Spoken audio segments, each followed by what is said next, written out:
KNR channel కి స్వాగతం. బులెటిన్లో ముందుగా హెడ్లైన్స్ చూద్దాం. 5 సంవత్సరాలలో 40 లక్షల ఉద్యోగాలు సృష్టించిన వైఎస్ జగన్ రికార్డు స్థాయిలో విజయం. అసెంబ్లీలో సీఎం చంద్రబాబు నాయుడు మాట్లాడారు.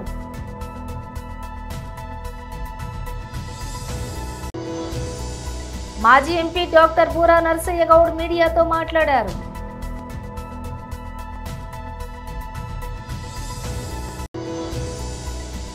నా సినిమా పోస్టర్ పై పేడ కొడితే నాకెలా ఉంటుంది? రాజేంద్ర ప్రసాద్. విద్యార్థుల ఉన్నత విద్య భవిష్యత్తుకి 10th క్లాస్ పబ్లిక్ పరీక్షలు పునాదని, మంచి మార్కులతో అందరూ పాస్ అవ్వాలని Upkar charitable trust chairman, Kancharla working journalist association జాతీయ అధ్యక్షులు విద్యాదాత డాక్టర్ కంచర్ల అచ్యుతరావు అన్నారు. కంచర్ల వర్కింగ్ జర్నలిస్ట్ అసోసియేషన్ ప్రధాన కార్యదర్శి సిహెచ్ దుర్గా ప్రసాద్ తెలియజేశారు. మంగళవారం విశాఖలోని జ్ఞానపురం సెక్రెడ్ హార్ట్స్ బాలికోన్నత పాఠశాలలో Upkar charitable trust, Kancharla working journalist association సంయుక్తంగా 10th విద్యార్థులకు ఆల్ ది బెస్ట్ ఎగ్జామ్ కిట్లను అందజేశారు. ఈ సందర్భంగా ఏర్పాటు చేసిన కార్యక్రమంలో అసోసియేషన్ సెక్రటరీ దుర్గా ప్రసాద్ మాట్లాడుతూ 10th విద్యార్థులందరూ చక్కగా చదువుకొని మంచి మార్కులతో 10వ తరగతిని పాస్ అయి ఉపాధినిచ్చే కోర్సుల్లో చేరాలని అన్నారు. డాక్టర్ కంచర్ల అచ్యుతరావు 10th విద్యార్థులను ఉద్దేశించి మాట్లాడిన అంశాలను, సూచనలను అక్కడి విద్యార్థులకు ఆకాంక్షించినటువంటి విషయాన్ని అక్కడ ఉన్నటువంటి విద్యార్థులకు ఈ సందర్భంగా తెలియజేశారు. అనంతరం అసోసియేషన్ ట్రెజరర్ సుధీర్ కుమార్ మాట్లాడుతూ జిల్లా స్థాయిలో అత్యధిక మార్కులు సాధించిన విద్యార్థుల 1st, 2nd, 3rd బహుమతులను కూడా అందచేయాలని ట్రస్ట్ చైర్మన్ భావిస్తున్నారని చెప్పారు. విద్యార్థులందరూ పోటీ పడి చదివి మంచి మార్కులు సాధించాలని సూచించారు. అంతేకాకుండా 10వ తరగతి అనంతరం విద్యా విషయంలో ఆర్థిక ఇబ్బందులు ఎదురైన నిరుపేద విద్యార్థులను అరిలోవాలోని ఉపకార్ చారిటబుల్ ట్రస్ట్ ని సంప్రదిస్తే వారికి తమ వంతుగా సహకారం అందిస్తామన్నారు. ప్రతి ఏటా మాదిరిగానే ఈ ఏడాది కూడా వందలాది మంది విద్యార్థులకు గత వారం రోజుల నుంచి ట్రస్ట్ నుంచి ఈ ఆల్ ది బెస్ట్ ఎగ్జామ్ కిట్లను అందజేస్తున్నామన్న విషయాన్ని ఈ సందర్భంగా గుర్తు చేశారు. సెక్రెడ్ హార్ట్స్ బాలికోన్నత పాఠశాల head miss sister Velangini Joseph sister Anandini మాట్లాడుతూ మంచి లక్ష్యంతో, ఆశయంతో, నిస్వార్థ సేవా భావంతో పేద విద్యార్థులకు 10వ తరగతి పరీక్షలకు ఉపయోగపడే ఆల్ ది బెస్ట్ ఎగ్జామ్ కిట్లను అందించి చక్కటి ప్రోత్సాహాన్ని విద్యాదాత డాక్టర్ కంచర్ల అందచేయటం శుభ పరిణామం అన్నారు. ఎంతో మంచి మనసుతో పేద విద్యార్థులకు చేసినటువంటి సహాయం పట్ల ఉపాధ్యాయులు ఆనందం వ్యక్తం చేశారు. ఈ కార్యక్రమంలోని KWJWA ఉపాధ్యాయులు P Bhanu, joint secretary Manapuram Suresh, association ప్రతినిధి గణేష్, అర్జున్ కుమార్, ఉపకార్ ట్రస్ట్ ప్రతినిధులు నాగు, అరుణ, రాజు, స్కూల్ సిబ్బంది అధిక సంఖ్యలో విద్యార్థులు పాల్గొన్నారు. అందరికీ నమస్కారం. మేము ఉపకార్ చారిటబుల్ ట్రస్ట్ మరియు Kancharla working journalist welfare association నుంచి సంయుక్త ఆధ్వర్యంలో ఎవరైతే ఇప్పుడు 10వ తరగతి ఈ నెల 17వ తారీఖున ఎగ్జామ్ జరుగుతుంది 10th క్లాస్కి. సో ఆ విద్యార్థులందరికీ విశాఖలో ఉన్న అన్ని ప్రాంతాల్లో ప్రథమంగా ఈస్ట్ నియోజకవర్గం చాలా మటుకు స్కూల్లో చేసాం. ఇప్పుడు మిగతా కొన్ని స్కూళ్ళు కూడా ఈరోజు చేయడం జరుగుతుంది. ఏదైతే ప్రథమం ఉన్న ఆ స్కూల్ అన్ని స్కూళ్ళు కూడా ఎవరైతే 10th క్లాస్ విద్యార్థులు ఉన్నారో వాళ్ళకి ఒక ఆల్ ద బెస్ట్ చెప్పాలి. వాళ్ళ ఎగ్జామ్స్ లో బాగా రాసి మంచి ఉన్నత శిఖరాలకి చేరుకోవడం ఒక మంచి ఆకాంక్షతో మా జాతీయ అధ్యక్షుడు వారు, ఉపకార్ చారిటబుల్ ట్రస్ట్ ఫౌండర్ మరియు SSLS క్రియేషన్ సినీ నిర్మాత డాక్టర్ కంచర్ల అచ్యుతరావు గారు నిర్ణయం మేరకు ఆయన సహకారంతో మీ ముందుకు రావడం జరిగింది. ఎవరైతే ఈ స్కూల్లో జరుగుతున్న 10th క్లాస్ విద్యార్థులు అందరూ కూడా ఈరోజు ప్రథమంగా మీకు కావాల్సిన ఎగ్జామ్ సంబంధించి ఆ ప్లాన్ కావచ్చు, 2 పెన్నులు, పెన్సిల్, స్కేలు, ఎరేజర్స్, తర్వాత మీ హాల్ టికెట్ భద్రం కాపాడుకోవడానికి ఒక పౌచ్, అంటే మీకు ఏదైతే ఎగ్జామ్ సంబంధించి కావాలో అది ఒక కిట్ రూపంలో మంచి క్వాలిటీ కిట్ మీకు ఏర్పాటు చేయడం జరిగింది. ఇప్పటికీ సుమారు నిన్నటి వరకు మేము 2460 మంది విద్యార్థులకు ఇవ్వడం జరిగింది. ఈ రోజు ఇంకా నగరంలో ఉన్న కొన్ని స్కూల్స్ కి విద్యార్థులు ప్రథమంగా ఎవరైతే మనకి అప్రోచ్ అయ్యారో వాళ్ళు ఇవ్వడం జరిగింది. అదేవిధంగా జర్నలిస్ట్ కుటుంబాలకి వాళ్ళు చదువుతున్న విద్యార్థి ఇవ్వడం జరిగింది. విశాఖ నగరం ఉన్న కళాకారుల కుటుంబాలు ఉన్న 10th క్లాస్ విద్యార్థి ఇవ్వడం జరిగింది. ఓవరాల్ గా ఇప్పటి వరకు కూడా ఆల్మోస్ట్ 4000 పైన విద్యార్థులకు ఇవ్వడం జరిగింది. ఈ రోజు మీరు కాకుండా అయితే ఇంకా ఎవరైతే విద్యార్థులు ఉన్నారో వాళ్ళు కూడా ఇవ్వాలి. వాళ్ళ ఎగ్జామ్స్ బాగా రాసి ఉన్నత శిఖరాలకి విద్యార్థులు చేరుకోవడం మంచి ఆకాంక్షతో డాక్టర్ కంచర్ల అచ్యుతరావు గారు దీని ఫౌండర్ మరియు కంచర్ల వర్కింగ్ జర్నలిస్ట్ ఫెడరేషన్ సంబంధించి అధ్యక్షుల వారు నిర్ణయం మారి ఇవ్వడం జరిగింది. మీరు కూడా ఎగ్జామ్స్ బాగా రాసి మంచి మార్కులతో ఉన్నత శిఖరాలు చేరుకోవాలని కోరిక. అదేవిధంగా మా ప్రెసిడెంట్ సుధీర్ గారు చెప్తారు. మీ అందరూ కూడా ఆల్ ద బెస్ట్. ఎగ్జామ్స్ బాగా రాయండి, మంచి మార్కులతో పాస్ అవ్వాలి. ఇండియాలోనే జర్నలిస్ట్ కుటుంబాలకు కళాకారులకు సేవ చేయడానికి ఒక సంస్థ స్టార్ట్ చేశారు. దాని పేరే KWJWA, Kancharla working journalist welfare association. ఇది స్టార్ట్ చేసి ఒక 10 రోజులు అవుతుంది. ఈలోగా 10వ తరగతి విద్యార్థులకు పరీక్షలు ప్రారంభమవుతున్నాయి. ఒక న్యూస్ చూస్తారు. ఆయన ఒకటే మాట అనుకున్నారు, విద్యార్థి దశలో ఆయన కలెక్టర్ అవ్వాలనుకున్నా, డాక్టర్ అవ్వాలని, ఇంజనీర్ అవ్వాలనుకున్నా పిల్లలకి ఆలోచనలు కళలు అనేవి ఇక్కడి నుంచే సాకారం అవ్వడానికి పునాది రాయాలి. కాబట్టి తల్లిదండ్రుల ఆశీస్సులు, మీ క్లాస్ టీచర్లు, సబ్జెక్ట్ టీచర్ల ఆశీస్సులతో పాటు ఆ భగవంతుని ఆశీస్సులు, జీసస్ క్రైస్ట్ అవ్వచ్చు, అల్లా అవ్వచ్చు, రాముడు అవ్వచ్చు, వాళ్ళ ఆశీస్సులు కూడా మీ మీద ఉండాలనే కోరికతో ఆల్ ది బెస్ట్ చెప్తూ కిట్ ఇద్దాం. ఈ ఆల్ ది బెస్ట్ ఎలాంటిది అంటే, మనం ఇచ్చిన పెన్ తోటి వాళ్ళు రాస్తే శుభం జరిగితే 10 మంది చెప్పుకుంటారు. వాళ్ళ జీవితంలో చూడండి, కలెక్టర్ గారో లేకపోతే ఒక మినిస్టర్ గారో ఇన్ఛార్జ్ తీసుకున్నప్పుడు ఫస్ట్ ఫైల్ మీద సంతకం పెడతారు. అలాగే మీరు మొదటి పరీక్ష తెలుగు, హిందీ, సాంస్కృతి ఏదైతే ఉన్నారో అది రాసేటప్పుడు మేము ఇచ్చే ప్లాన్ పెన్తో మీరు రాసి శుభం కలిగితే ఆ స్పీడ్ అప్ లో అలా వెళ్ళిపోతుంది. మన ఛాంపియన్షిప్ లోనే కప్ కొట్టినట్టుగా మీరు అందరూ ఎంతో వచ్చి సార్ మీరు ఇచ్చిన పేపర్ పెన్ ఆడుతూ బాగా రాసామని చెప్పుకుంటారు. అయితే దీనికి మీ టీచర్ తాలూకా నిత్య కృషి ఉండబట్టే ఈరోజు మీరు అంత కాన్ఫిడెంట్ గా ఉన్నారు. ప్రతి ముఖంలో కూడా కాన్ఫిడెన్స్ కనిపిస్తుంది. కాన్ఫిడెన్స్ కైనా సరే లేదా జర్నీకైనా మొదటి మెచ్చి ఏదంటే పరీక్ష రాయడానికి హాల్ టికెట్.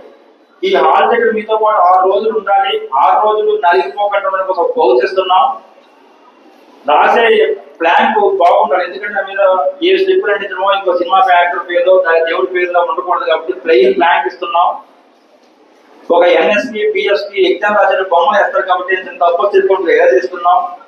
పెన్సిల్ తోటి మార్జిన్ కొండ కాబట్టి లాంగ్ స్కేల్ పెన్సిల్ ఇస్తున్నాం. ఈ 6 ఎగ్జామ్ పెడితే 2 పెన్నులు కూడా ఇస్తున్నాం. ఇవన్నీ చేస్తుంది ఎవరు అంటే డాక్టర్ కంచర్ల అచ్యుతరావు గారు. ఆయన మా తాలూకా జాతీయ అధ్యక్షులు. దీన్ని ఇవ్వడం కోసం మా Kancharla journalist working federation association తరఫు నుంచి మా ప్రధాన కార్యదర్శి CH దుర్గా ప్రసాద్ గారు వచ్చారు, మా నాగా వచ్చారు, మా అర్జున్ కుమార్ వచ్చారు, సూర్య వచ్చారు, సుధీర్ గారు వచ్చారు. సో పెద్ద ఏ ప్రోగ్రామ్ చేసినట్టే కంచెల ఏ ప్రోగ్రామ్ చేసినా సుధీర్ నాగా జరగడం ఆనవాయితీ అది చూసుకోవడాన్ని. ఈ ఆల్రెడీ 2000 మంది విద్యార్థులకు అందజేసాం. మన అర్జున్ మీ జ్ఞానపూర్వ వాసి మా దాంట్లోనే EC మెంబర్ అయినటువంటి అర్జున్ గారు ఓ సలహా ఇచ్చారు. మా స్కూల్ మా ఇంటి పక్కన ఒక స్కూల్ ఉన్నది. నాకు అందరూ ఆడుకుంటూ ఉంటారు. బేటీ బచావో బేటీ పడావో అని ఆ విధంగా పిల్లలకి చెప్తాను చెప్పినప్పుడు ఆయన్నే వెళ్ళమన్నాం. మేడం గారు వేలంగి మేడం గారిని మీ ఎప్పుడైతే ఆవిడ కూడా అంగీకరించారు. మీరందరూ గ్యాదర్ అయ్యారు కాబట్టి మొదటి మా కంచెల ఆల్ ది బెస్ట్ కిట్ ని మీ ప్రిన్సిపల్ మేడం చేతి మీదుగా విద్యార్థులకు ఇవ్వాలని కోరుకుంటున్నాను.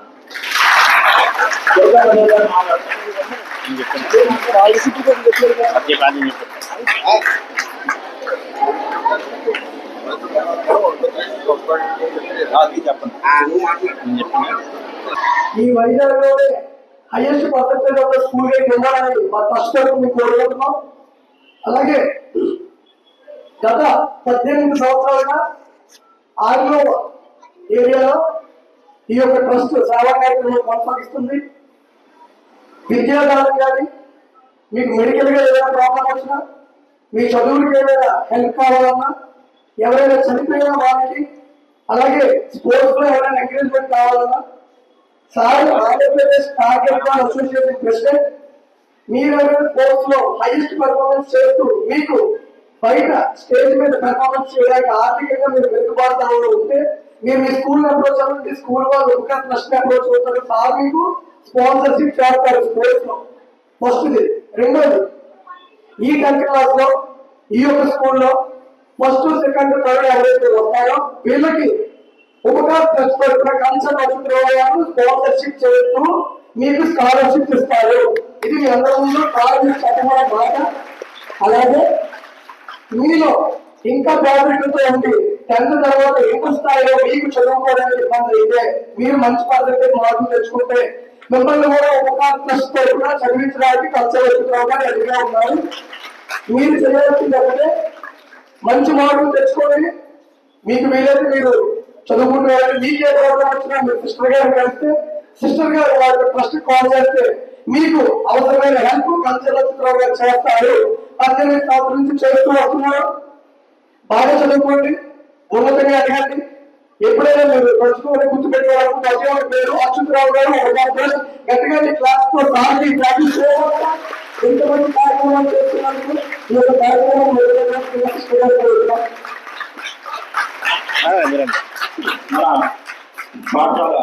టీచర్ గారిని మాట్లాడుకుందాం. All the best. అప్పుడు మీరు కూడా చెప్పండి. All the best madam. ఒక 5 6 బైక్ 10 members 10 మంది. So good morning children. చాలా హ్యాపీ.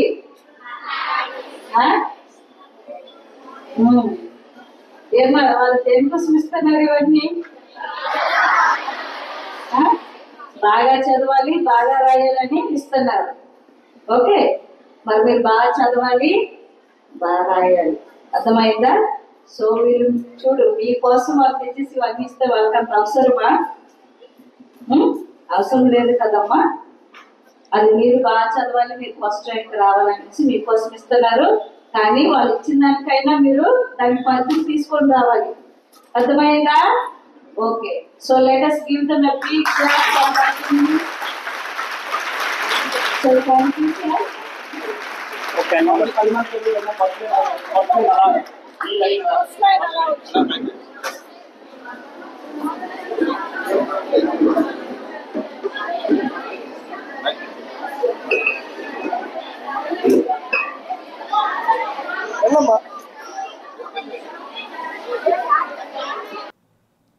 ప్రజా పంపిణీ వ్యవస్థ ద్వారా పేదలకు నెల నెల ఇచ్చే పీడీఎస్ రైస్ ను అక్రమ నిల్వ చేసి తరలిస్తున్న 3 వ్యక్తులపై న్యూపోర్ట్ పోలీసులు 6A కేసులు నమోదు చేశారు. ఈ మేరకు స్టేషన్లో ఏర్పాటు చేసిన మీడియా సమావేశంలో హార్బర్ ఎస్సీపీ ఎన్ కాళిదాసు సిఐ కామేశ్వరరావులు వివరాలు వెల్లడించారు. గత నెల రోజుల వ్యవధిలో వివిధ సమయాల్లో దాడులు చేసి నిందితుల గెంటలి ప్రసాద్, పెద్దిన కొండలరావు, అంకాల నారాయణల నుంచి 5 టన్నుల 524 కిలోల పీడీఎస్ రైస్ ను పట్టుకున్నట్లుగా తెలిపారు. వీటి విలువ సుమారుగా 2,10,000 ఉంటుంది అన్నారు. ప్రభుత్వ ఆదేశాల మేరకు పీడీఎస్ రైస్ పై నిఘా పెట్టామని చెప్పారు. ఈ రైస్ ఎవరి నుంచి కొంటున్నారో, దీని వెనుక ఎవరెవరు ఉన్నారు అనే దానిపై కూడా ఆరా తీస్తున్నామని చెప్పారు. హార్బర్ సర్కిల్ పరిధిలో దాడులు కొనసాగిస్తున్నట్లుగా ఏసీపీ తెలిపారు. అనంతరం పట్టుబడిన రైస్ ను మీడియాకు చూపించారు.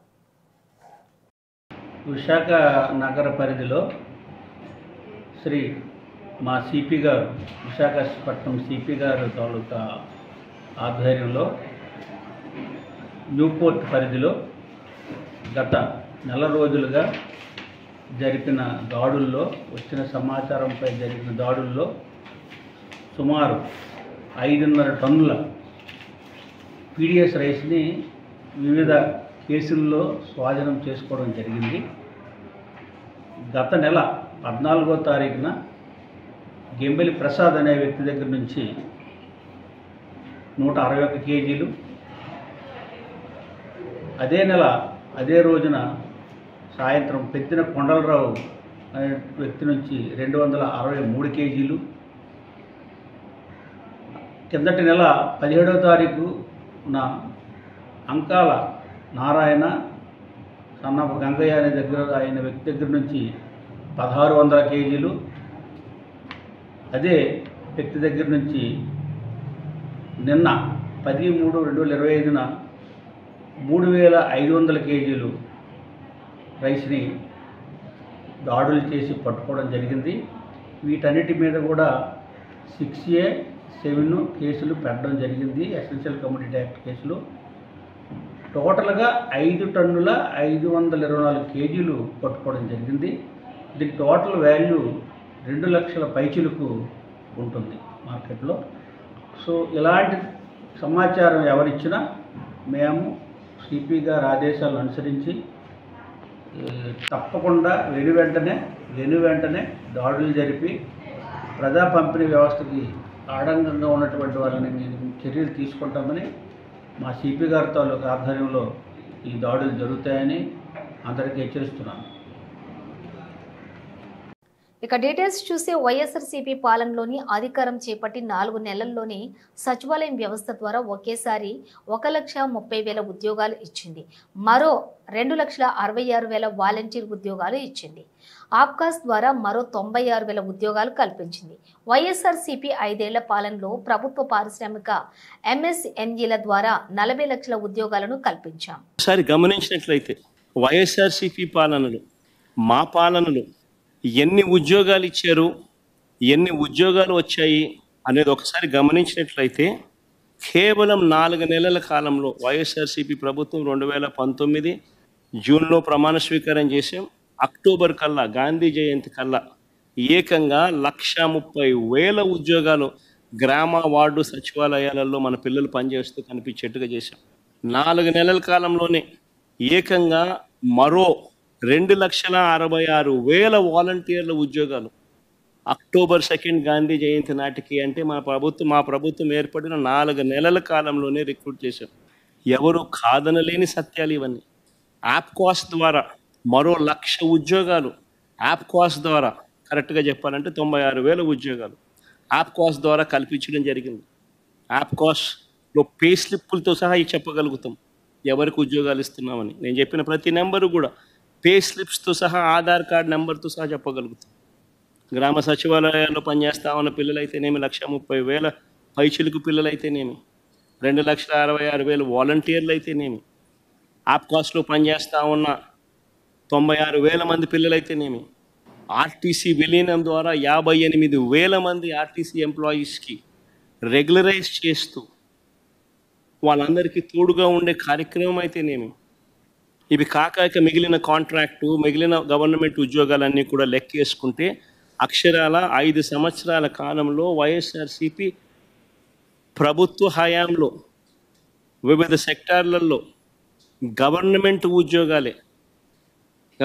ఉద్యోగాలు అని అంటే గవర్నమెంట్ ఉద్యోగాలు, అవుట్సోర్సింగ్, కాంట్రాక్టు అన్ని గవర్నమెంట్ పరానికి సంబంధించినవి 6,31,310 మందిని వైఎస్ఆర్సీపీ హయాంలో ఉద్యోగాలు ఇచ్చారు. అదేవిధంగా లార్జ్ అండ్ మెగా సెక్టార్లో వీళ్ళు ఇచ్చిన సోషో ఎకనామిక్ సర్వే రిపోర్ట్లు మొట్టమొదట బడ్జెట్ ప్రవేశపెట్టేటప్పుడు, ఇది మా సోషో ఎకనామిక్ సర్వే రిపోర్ట్ కాదు, వీళ్ళ గవర్నమెంట్ వచ్చిన తర్వాత వీళ్ళ మొట్టమొదటి బడ్జెట్తో పాటు 2023-24కు సంబంధించి వీళ్ళు ప్రవేశపెట్టిన సోషో ఎకనామిక్ సర్వే, మేము చేసినది కాదు ఈ సోషో ఎకనామిక్ సర్వే, వీళ్ళు ప్రవేశపెట్టిన సోషో ఎకనామిక్ సర్వే. వీళ్ళ ప్రకారమే లార్జ్ అండ్ మెగా ఇండస్ట్రీస్లో 1,02,000 ఉద్యోగాలు ఇవ్వడం జరిగింది. ఎంఎస్ఎంఈ సెక్టార్లో ఈ వైఎస్ఆర్సీపీ హయాంలో 2019 నుంచి 2024 మధ్యలో ఏకంగా 32,79,970 ఉద్యోగాలు ఇచ్చారు. 32,79,770 ఉద్యోగాలు ఎంఎస్ఎంఈ సెక్టార్లో ఆ 5 సంవత్సరాల్లో ఇవ్వడం జరిగింది. మొత్తంగా వైఎస్ఆర్సీపీ 5 సంవత్సరాల పాలనలో అటు గవర్నమెంట్ ఉద్యోగాలు అయితేనేమి, లార్జ్ అండ్ మెగా ఇండస్ట్రీస్లో అయితేనేమి. అసెంబ్లీలో సీఎం చంద్రబాబు నాయుడు మాట్లాడారు. గవర్నర్కి కూడా కంప్లైంట్ చేసే పరిస్థితికి వచ్చాం. అక్కడి నుంచి నేను ఆఫీస్కి వెళ్ళాను. ఇంత దుర్మార్గంగా నా జీవితంలో ఊహించలేదు. ఒక పార్టీ కార్యాలయం అనేది ప్రజలకు సేవ చేసే ఒక పవిత్ర దేవాలయం. అలాంటి ఆఫీసుల పైన ఓసారి చిన్న ఆఫీసుల పైన కూడా దాడి చేయరు. ఎందుకంటే ఇది ఒక సెంటిమెంట్. ప్రజాస్వామ్యంలో పార్టీ ఆఫీసులన్నిటిపైన ఎప్పుడూ దాడి జరగలేదు, అలాంటి జరిగే పరిస్థితి వచ్చింది. అదే మరి సరే మనం మాట్లాడుకుంటూనే ఉన్నాం. మీరు బాధితులు, నేను బాధితుడినే, ఇక్కడ అందరూ బాధితులే, ఒకరని కాదు. నేను ఆ రోజు ఈరోజు కూడా చెప్తున్నా, నేను చాలా స్పష్టంగా ఉన్నా. రాజకీయ కక్షలతో నా జీవితంలో ఎప్పుడు నేను రాజకీయం చేయలేదు, ఇప్పుడు కూడా నేను చేయను. అదే సమయంలో లా అండ్ ఆర్డర్ సమస్యలు క్రియేట్ చేసే వాళ్ళపైన మాత్రం ఈ ప్రభుత్వం సింహ స్వప్నంగా ఉంటుందని మరొకసారి హెచ్చరిస్తున్నారు. ఎవరైనా కావచ్చు. చరిత్ర ఒకసారి చూసుకుంటే దిశ తెలుగుదేశం పార్టీ వచ్చిందంటే లా అండ్ ఆర్డర్ సెట్ కావాలి. ఈరోజు ఎన్డీఏ ప్రభుత్వం ఉన్నాం. ఎన్డీఏ ప్రభుత్వం కూడా చాలా స్పష్టంగా ఉంది. ఎట్టి పరిస్థితుల్లో లా అండ్ ఆర్డర్ ఉపేక్షించాం, ఎవ్వరు బ్రేక్ చేసినా. అందుకే ఈరోజు మీరు చూసినప్పుడు ప్రత్యేకంగా నేను ఎన్నికలప్పుడు కూడా చెప్పాను,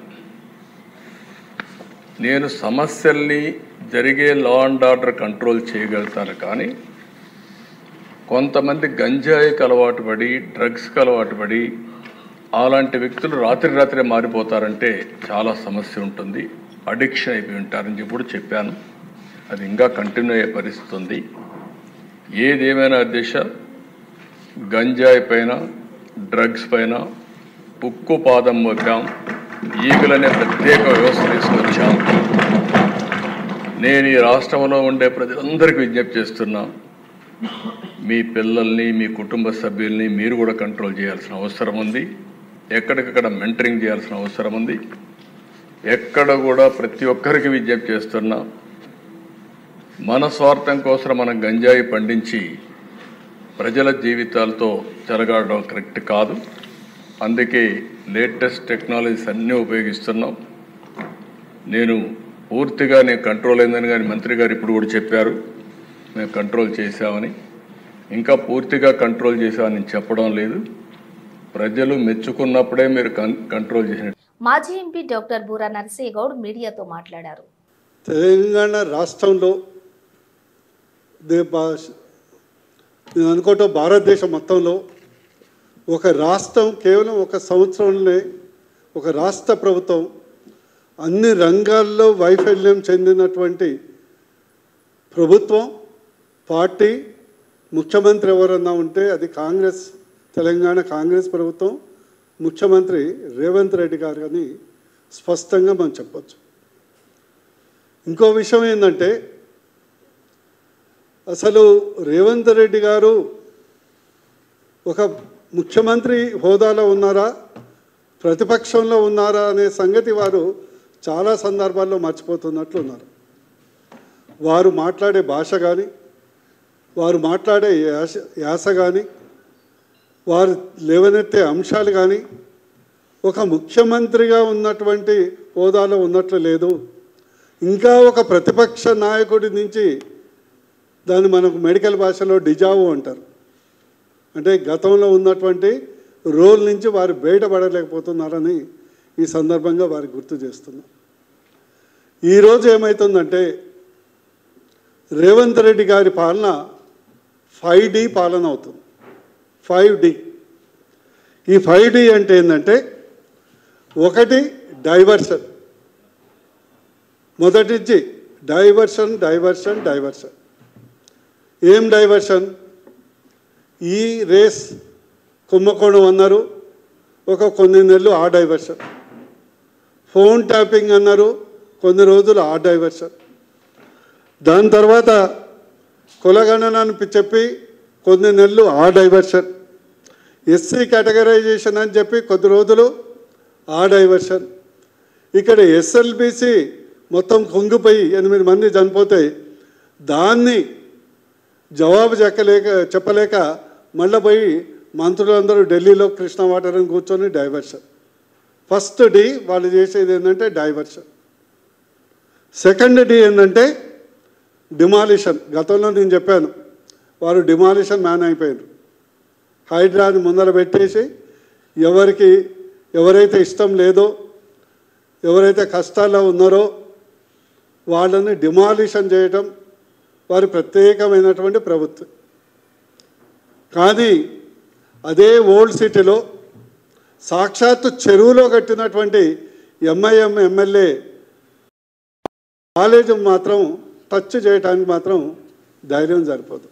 కానీ పేద ప్రజలు, మధ్యతరగతి వాడు. రాజేంద్ర ప్రసాద్ ఒకానొక సమయంలో తెలుగు సినిమా హాస్యాన్ని పరుగులు పెట్టించిన కథానాయకుడు రాజేంద్ర ప్రసాద్కు ముందు తెలుగు సినిమాల్లో హాస్యం ఉంది, ఆ తరువాత కూడా ఉంది. కాకపోతే కథలో అది ఒక భాగంగా మాత్రమే ఉండేది. అలా కాకుండా కథానాయకుడి చుట్టూ తిరిగే హాస్యంతో తనదైన మార్కు చూపించడంలో రాజేంద్ర ప్రసాద్ సక్సెస్ అయ్యారు. ఆయన తరువాత ఆ స్థాయిలో ప్రభావితం చేసిన వారు లేరనే చెప్పాలి. అలాంటి రాజేంద్ర ప్రసాద్ తాజాగా ఒక యూట్యూబ్ ఛానల్ వారికి ఇచ్చిన ఇంటర్వ్యూలో మాట్లాడుతూ ఒక విషయాన్ని గుర్తించి ఒక విషయం గురించి ప్రస్తావించారు. ఒకరోజు నేను ఎన్టీ రామారావు దగ్గరికి వెళ్ళాను. నేను డల్గా ఉండటం చూసి ఆయన కారణం అడిగారు. నా సినిమా పోస్టర్పై పేడ కొట్టారు అని చెప్పాను. ఆ మాట వినగానే ఆయన పెద్దగా నవ్వారు. ఎవరో పని కట్టుకుని వచ్చి నీ పోస్టర్పై పేడ కొట్టారు అంటే నువ్వు ఎదుగుతున్నావని అర్థం. దానికి నువ్వు సంతోషపడాలి కానీ బాధపడకూడదు అని అన్నారు. పెద్ద ఆయన ఆ మాట చెప్పిన తర్వాత నా ఆలోచన విధానం మారిపోయింది. అప్పటి నుంచి ఏదైనా పాజిటివ్గా తీసుకోవడం మొదలుపెట్టాను. సెట్లో రాజేంద్ర ప్రసాద్తో కొంచెం కష్టమే అని చెప్పుకుంటూ ఉంటారు. నిజంగానే నేను సెట్లో ఉంటే కాస్త అల్లరిగా గొడవగానే ఉంటుంది. సీన్ పర్ఫెక్ట్గా రావడం కోసం వంశీ నేను పోట్లాడుకునేవాళ్ళం. నిజంగా నేను కాస్త తేడా అయితే రేలంగి నరసింహారావు నాతో 35 సినిమాలు ఎందుకు తీస్తారు? క్రియేటివిటీ విషయంలో గొడవ పడటంలో తప్పులేదు అని అన్నారు. బులెటిన్ ముగించే ముందు హెడ్లైన్స్ మరోసారి. 5 సంవత్సరాలలో 40 లక్షల ఉద్యోగాలు సృష్టించిన వైఎస్ జగన్, రికార్డు స్థాయిలో విజయం. అసెంబ్లీలో సీఎం చంద్రబాబు నాయుడు మాట్లాడారు.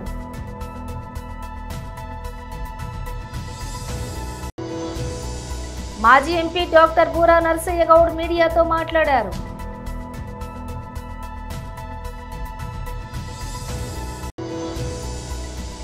నా సినిమా పోస్టర్ పై పేడ కొడితే నాకెలా ఉంటుంది? రాజేంద్ర ప్రసాద్. ఇవి బులెటిన్ విశేషాలు. మరో బులెటిన్తో మళ్ళీ కలుద్దాం.